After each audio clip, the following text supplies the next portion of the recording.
ओम नमः शिवाय। जय श्री महाकाल।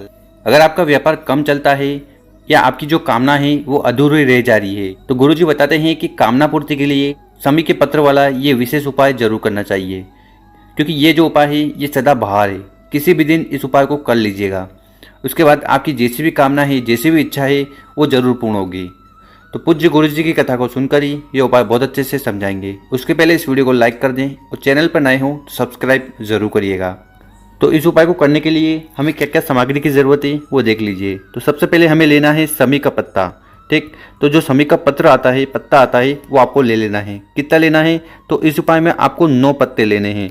और जब भी शमी पत्र की बात हो तो आपको इस प्रकार से पूरा एक पत्ता लेना है। बहुत सारे लोग इस प्रकार से पत्ते ले लेते हैं, तो ये नहीं लेना है। अगर शमी पत्र का बोला जाए तो आपको पूरा एक पत्ता ले लेना है। तो इस प्रकार से आपको इस उपाय के लिए 9 पत्ते ले लेने हैं। इसके बाद जो अगली सामग्री है वो है दीपक। ठीक है, तो आपको दीपक लेना है। तो इस प्रकार से आपको दीपक ले लेना है और इस दीपक में आपको डालना है घी। कौन सा घी?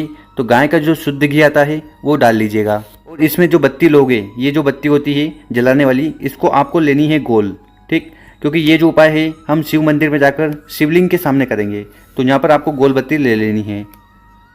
और किसी कारणवश अगर आपको मिट्टी का दीपक नहीं मिले तो आप क्या करिएगा, आप आटे का दीपक भी बना सकते हो। और आटे का दीपक बनाते समय आपको ध्यान रखना है कि इसमें न तो आपको नमक डालना है ना हल्दी डालनी है, तो आपको प्योर आटे का दीपक ही बनाना है।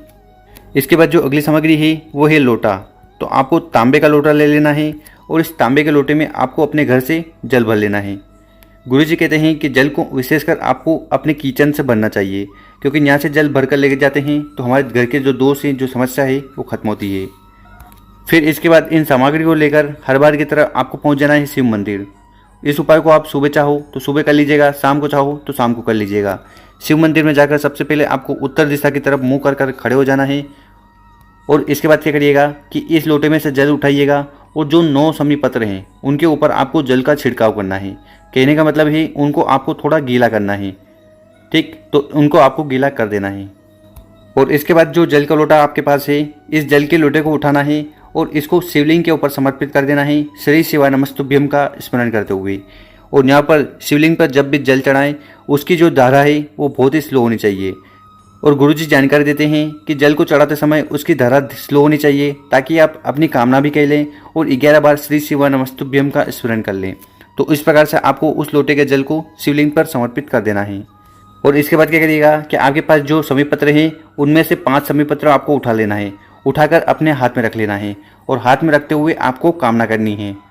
हे विघ्नहर्ता, हमारे जीवन में जो भी समस्या है, जो भी कामना है या जो भी बाधा उत्पन्न हो रही है, हमारे जो कार्य है वो अटक रहे हैं या ऐसी कौन सी भी समस्या है, उसका स्मरण करते हुए आपको वो 5 शमी पत्र सबसे पहले गणेश जी के स्थान पर समर्पित कर देना है।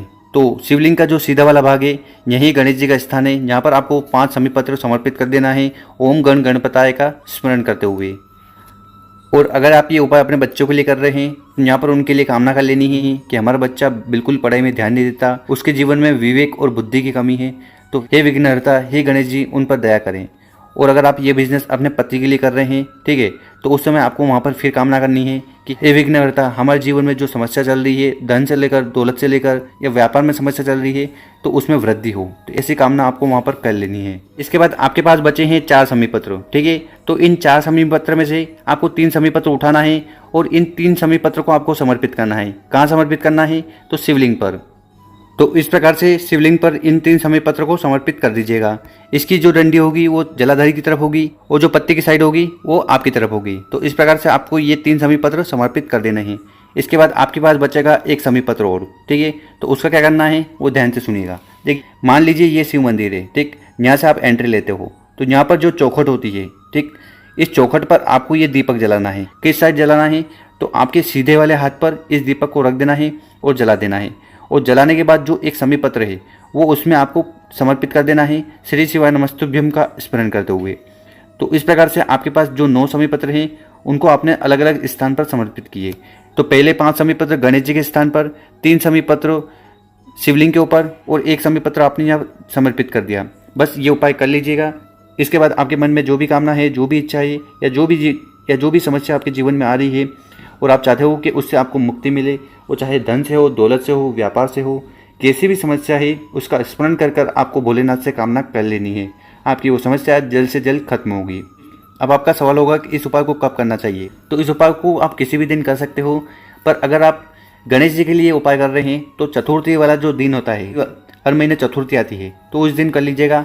आपकी जो कामना है, इच्छा है, वो जल्द पूर्ण होगी।